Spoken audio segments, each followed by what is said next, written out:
Olá pessoal, sejam bem-vindos a mais uma aula de Geografia para a segunda série. Antes de começar a nossa aula, eu gostaria de passar para vocês dois recados. O primeiro é que para que você consiga realizar o registro da frequência no Classroom, é necessário você acessar a atividade obrigatória, responder as duas questões e clicar em enviar. Aí a sua presença estará registrada. O segundo recado é para aqueles alunos que pegam atividades impressas nas escolas. Devolvam essas atividades nas suas respectivas escolas para que os seus professores possam corrigir e atribuir a nota adequadamente. Feitos os recados, vamos então para a nossa aula. O meu nome é Thierry e essa é a nossa aula de número 46, em que vamos retomar alguns conteúdos a respeito do mundo no século XXI. O objetivo que nós temos nessa aula é que a gente possa perceber as mudanças que ocorreram no mundo nos últimos anos, nas últimas décadas, aqui já no século XXI. E de que forma que esses países que estão em desenvolvimento se colocaram nesse contexto internacional, destacando então o papel brasileiro nessa inserção. Então nós vamos perceber que o Brasil, por ser um país que está em pleno desenvolvimento, ele também precisou se adequar e estar incluído nesse processo de globalização que nós também trataremos durante essa aula. Bom, o nosso ponto inicial seria o período então da Guerra Fria, em que houveram então disputas, conflitos entre os Estados Unidos e a União Soviética àquela época. E o que cada um defendia? Modos de produção diferentes. Os Estados Unidos defendia o capitalismo e a União Soviética o socialismo. Esses conflitos era para demonstrar quem tinha mais potencial ou condições de liderar o planeta. E diante desses conflitos e dessas situações, nós percebemos que o capitalismo saiu fortalecido. Então, hoje nós temos a grande maioria dos países incluído nesse modo de produção capitalista. Sendo assim, é importante a gente analisar que houve diversas formas de enxergar esses países, porque essa organização, essa ordem internacional, ela mudou ao longo do tempo. Primeiro porque nós tínhamos uma classificação em que enquadrava esses países em primeiro, segundo e terceiro mundo. O primeiro mundo seriam então os países capitalistas desenvolvidos, os ricos. O segundo mundo era compreendido então pelos países socialistas. E o terceiro mundo, os países capitalistas, só que não desenvolvidos. Nesse contexto, ou melhor, nessa forma de regionalizar, a gente vai perceber que o Brasil está no grupo do terceiro mundo.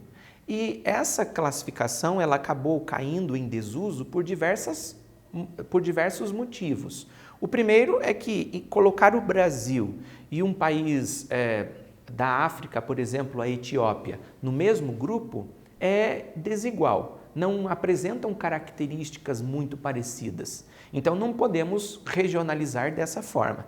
E também com o final da Guerra Fria, nós não teremos mais uma quantidade grande de países socialistas, porque a União Soviética se dissolveu e grande parte desses países, então, optaram pelo capitalismo. A outra forma de regionalizar seria dividir o planeta em norte e sul. E nós percebemos que os países que foram considerados do grupo do norte são justamente os países mais desenvolvidos tecnologicamente. E claro, pensando do ponto de vista comercial e também de desenvolvimento econômico. Os países que estão ao sul, percebam aqui nessa representação, seriam então os países menos desenvolvidos ou pobres. Então, nessa regionalização nós temos dois grupos apenas. E uma outra forma ainda de enxergar os países é dividi-los entre países centrais e periféricos. Os países centrais seriam justamente aqueles que apresentam o maior nível de desenvolvimento tecnológico. Os países semi-periféricos, entre eles o Brasil, seria aqueles que estão em desenvolvimento. E os periféricos, ou seja, quanto mais distante do centro havia essa denominação, os periféricos seriam justamente os países mais pobres ou menos desenvolvidos. Então, o que a gente percebe é que ao longo do tempo houve uma mudança na forma de organizar os países nesse contexto internacional. Uma vez que o capitalismo predominou no planeta e que as relações comerciais elas são extremamente importantes, porque, segundo esse ponto de vista capitalista, é importante comprar, consumir, ter, e fazer parte desse contexto internacional. Sendo assim, uma nova ordem mundial se forma, de maneira em que os países estão cada vez mais interligados, os países estão cada vez mais interdependentes. Ou seja, se acontece um problema financeiro, econômico lá na China, do outro lado do planeta, ele pode causar um impacto aqui no Brasil. Isso eu estou pensando do ponto de vista comercial, mas a gente pode pensar outros fatores também, que demonstram que os países estão interligados nesse contexto da globalização. A própria pandemia, o vírus, nasceu ou surgiu, melhor dizendo, em um determinado país e se proliferou para todos os demais. Isso significa que nós estamos incluídos nesse processo de integração, nessa conexão com os demais países do mundo, seja do ponto de vista comercial, cultural, social, econômico, enfim, nós estamos cada vez mais próximos, conectados. E isso é o que pressupõe, então, o processo de globalização. Não vai haver um conceito único em que todos os teóricos aceitarão como sendo o correto, mas alguns termos, que inclusive eu mencionei alguns aqui agora há pouco, eles fazem parte desse processo, que é a mercadoria, capital, serviços, informações, pessoas. Há cada vez um trânsito maior de pessoas de um lugar para o outro, facilitado pelos meios de transporte. Há um trânsito também de informações, que é facilitado pela internet. Haja visto o que nós estamos vivendo aqui nesse momento, em que não é necessário estarmos lado a lado para desenvolver o conteúdo com vocês. Mesmo à distância, é possível aprender, compreender, estudar. Isso significa que a internet nos conecta. Essa aula, se ficar disponível no YouTube, por exemplo, poderá ser assistida em qualquer país do mundo. Isso significa que a globalização também aproxima as pessoas. Bom, ainda pensando dessa forma, em que há uma integração entre os países, principalmente impulsionada por uma questão comercial, a integração deles em grupos, uma forma de integração que é o agrupamento, nesse caso considerando os blocos econômicos, foi extremamente importante para cada um deles. Ou seja, pertencer a um bloco econômico é interessante para o país. Isso causa ou traz como consequências uma integração e possibilidades de comércio, que, do ponto de vista capitalista, isso é extremamente importante. Então, o Brasil faz parte, como a gente está vendo aqui, do Mercosul. E o Mercosul é o bloco econômico que vai favorecer esses países membros por conta de acordos que serão realizados. Entre os blocos, por exemplo, Mercosul e União Europeia, também existem acordos, e esses acordos facilitam o comércio entre todos os países membros, por exemplo. Sendo assim, vamos então pensar a nossa primeira questão. Assinale a afirmação correta a respeito da Guerra Fria. Letra A. Foi um período marcante porque houve cooperação em busca de desenvolvimento tecnológico. Letra B. Conflito armado. Letra C. Guerra civil entre Estados Unidos e União Soviética. Ou letra D. Caracterizou-se como período de conflito indireto entre dois modos de produção.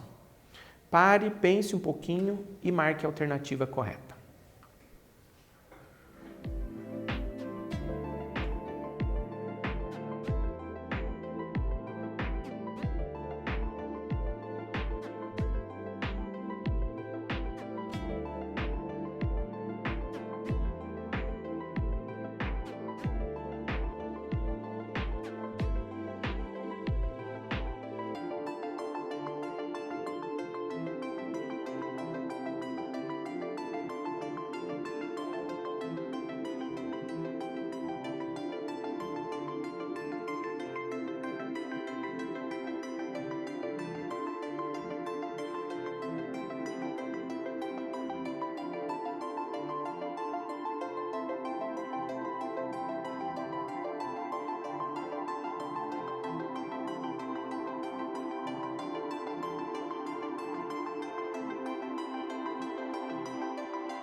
E aí, pessoal, conseguiram responder a questão?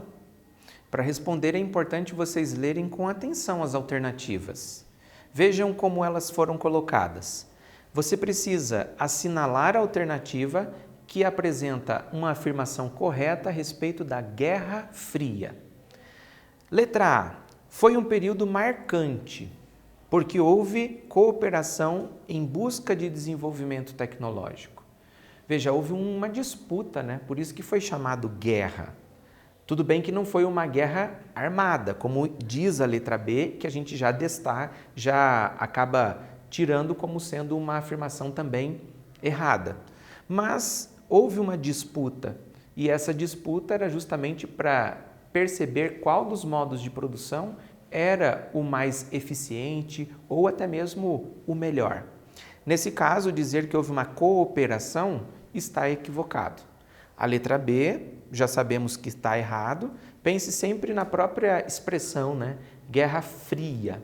Então não havia arma, não havia bombas, né? Diretamente acontecendo. O que havia realmente era um conflito ideológico. Letra C, guerra civil entre os Estados Unidos e a União Soviética. Então não houve esse conflito direto. Então a gente não pode dizer que essa guerra existiu dessa forma. Mas a letra D diz, caracterizou-se como período de conflito indireto entre dois modos de produção. Quem eram esses modos de produção? O capitalismo, defendido pelos Estados Unidos, e o socialismo, que era na época defendido pela União Soviética. Então, essa alternativa, sim, é a correta do exercício. E por que tratar sobre a Guerra Fria? Ora, porque foi o que nós estamos percebendo nessas últimas aulas. A respeito do mundo no século XXI, é importante a gente ter um ponto de partida. E o que nós percebemos? O final da Segunda Guerra Mundial, em que começou então esse conflito entre capitalismo e socialismo, ficou muito marcado por muitos anos, o que trouxe sérias consequências para o planeta. Primeiro, a tensão, porque nós estávamos aqui tratando de duas potências nucleares. Tanto os Estados Unidos quanto a Rússia possuem armas nucleares. Então, por isso, a tensão de que, se houvesse um conflito armado, seria um grande problema. Os Estados Unidos já havia demonstrado o seu poder bélico no final da Segunda Guerra Mundial. Então, a tensão tomou conta durante todos esses anos. Outra situação desse momento é que havia aqui um conflito realmente ideológico, né? Então, os Estados Unidos, ao defender o capitalismo, defendia o consumo, a propriedade privada e várias características que o próprio capitalismo impõe, digamos assim. Então, havia um interesse de que os demais países também assumissem posturas capitalistas ou socialistas e, para isso, era necessário demonstrar, digamos, qual era o melhor. E, para demonstrar isso, esses conflitos se tornaram frequentes.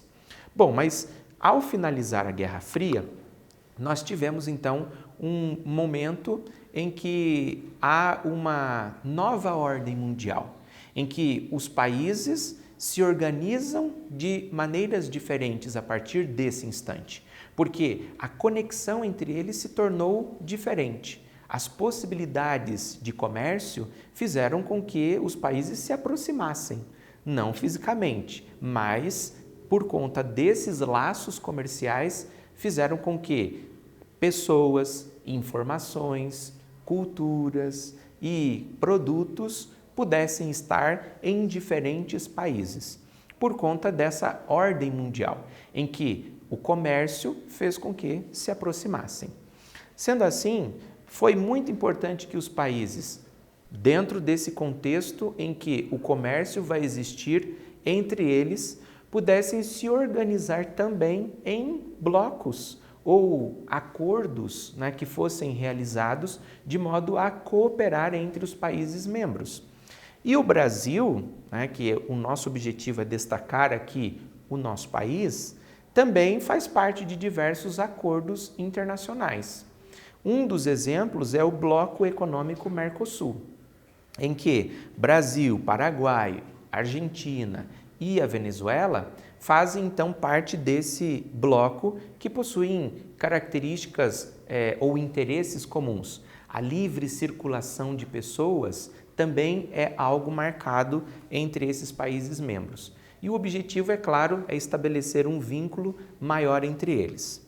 Fazer parte de outros grupos, como por exemplo os BRICS, né, que são um acordo de cooperação entre os países emergentes e que a sigla faz a gente observar quem são eles, que é Brasil, Rússia, Índia, China e África do Sul, perceber então que esses países que se desenvolveram economicamente nos últimos anos em patamares consideráveis, eles puderam então se organizar e também fazer acordos entre eles. O G20 financeiro, que compõe então os países emergentes, e o Brasil também vai fazer parte desse grupo. Então, eventualmente, existem discussões de modo que possam estabelecer esses acordos, né, para se aproximarem. A Unasul, que seria uma união dos países sul-americanos, né? Então a gente percebe que há uma possibilidade de relação entre eles, né? E o objetivo era que realmente pudessem estar mais próximos, cooperarem economicamente para que pudessem ter um desenvolvimento econômico melhor. E o Brasil também faz parte da Organização das Nações Unidas. E dentro da organização vão existir diferentes órgãos, né? E um deles é a Organização Mundial do Comércio, em que o Brasil também, durante bastante tempo, lidera esse grupo da Organização Mundial, o que também facilitou ou auxiliou o Brasil em fechamentos de acordos com diferentes países. Então, como eu havia mencionado para vocês, os BRICS, né? Então a gente tem aqui uma representação, um desenho demonstrando quem são esses países, onde estão localizados, né? E é importante a gente lembrar que são países que estão nesse processo de desenvolvimento, são ditos emergentes, e que o grande objetivo é essa cooperação entre eles realmente, né? Para que possam, no contexto internacional, se colocar de uma maneira diferente também. Tá? E a partir de 2011, esse grupo integrou também a África do Sul, que até então era só BRIC, sem o S. Depois a África do Sul foi integrada e anexou ali mais uma letra à abreviação. Vamos então à última questão, que diz o seguinte: sobre o Mercosul, assinale a opção correta. Letra A. Elimina apenas as restrições tarifárias sobre a circulação de mercadorias. Letra B. Elimina as restrições alfandegárias e fixa uma tarifa externa. Letra C. Livre circulação de mercadorias, capitais e serviços. E a letra D. Apresenta moeda única. Então, vale a pena a gente pensar essas opções e ver qual faz referência ao Mercosul, que é o bloco econômico que o Brasil faz parte. Mercado Comum do Sul. Pense um pouquinho e anote a sua resposta correta.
E aí, pessoal, pensaram essa questão? É importante a gente lembrar que Mercosul significa Mercado Comum do Sul. Por que é importante lembrar isso? Porque os blocos econômicos possuem níveis de integração diferentes. E a integração do mercado comum é justamente aquela em que vai haver uma livre circulação de mercadorias, capitais e serviços. As demais informações que vocês percebem aqui fazem referência a níveis de integração econômica de outros blocos, que não o do Mercosul. Então, a letra C seria a alternativa correta. Finalizando, então, o objetivo de hoje foi retomar o que nós já havíamos conversado em aulas anteriores sobre as principais relações entre diferentes grupos de países nas décadas recentes, aqui já pensando o século XXI. E de que forma que o Brasil se apresenta nesse contexto. Percebemos que há uma grande conexão do Brasil com os demais países.